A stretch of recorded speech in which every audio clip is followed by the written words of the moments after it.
Setelah 12 hari perang, akhirnya Israel dan Iran sepakat gencatan senjata. Tapi, efeknya masih terasa loh. Analis yang paham risiko, pasti paham harus apa. Beberapa minggu terakhir, berita soal konflik Israel-Iran sempat memanas. Bahkan, Amerika Serikat ikut turun tangan dan membuat banyak pihak khawatir ini bisa berdampak kemana-mana. Mungkin sekarang beritanya udah mulai mereda di media, tapi bukan berarti dampaknya ke pasar global juga langsung hilang. Justru sekarang, kita mulai merasakan after effect-nya. Serangan dari Amerika Serikat ke fasilitas militer Iran pada 21 Juni langsung bikin harga minyak dunia melonjak tajam. Bahkan, harganya sempat menembus $87 per barel.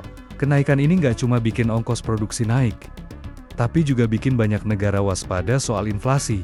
Efek dominonya pun muncul. Harga energi di Asia juga mengalami kenaikan. Beban biaya produksi meningkat, kekhawatiran terhadap inflasi kembali naik, dan banyak investor yang mulai memindahkan asetnya ke instrumen yang dianggap lebih aman, seperti emas atau obligasi negara. Meskipun Badan Koordinasi Penanaman Modal menyebut konflik ini belum berdampak langsung ke arus investasi Indonesia, pasar modal dalam negeri tetap ikut merasakan getarannya. IHSG sempat terkoreksi. Investor asing mulai wait and see, dan beberapa sektor seperti energi mengalami pergerakan harga yang signifikan. Nah, dalam kondisi seperti ini, apa yang bisa dilakukan oleh seorang analis? Disinilah pentingnya manajemen risiko. Kita nggak bisa mencegah perang terjadi, tapi kita bisa mempersiapkan skenario, memetakan potensi dampaknya, dan membuat strategi yang adaptif. Analis yang paham manajemen risiko akan bertanya, kalau harga minyak naik terus, apa dampaknya ke perusahaan transportasi? Kalau nilai tukar rupiah melemah, sektor apa yang bisa terdampak paling parah? Manajemen risiko bukan cuma teori, ini adalah skill nyata untuk bertahan di tengah dunia yang nggak pasti. Kita belajar untuk mengenali sumber risiko, mengukur seberapa besar dampaknya, dan menyiapkan langkah mitigasi.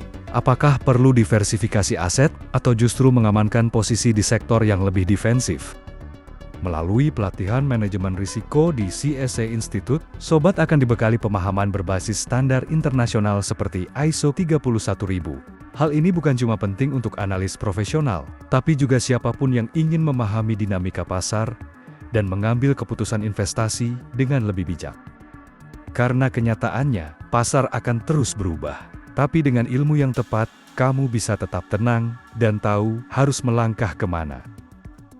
Sobat mau tanya-tanya pelatihan lebih lanjut? Langsung saja yuk hubungi nomor admin di bawah ini.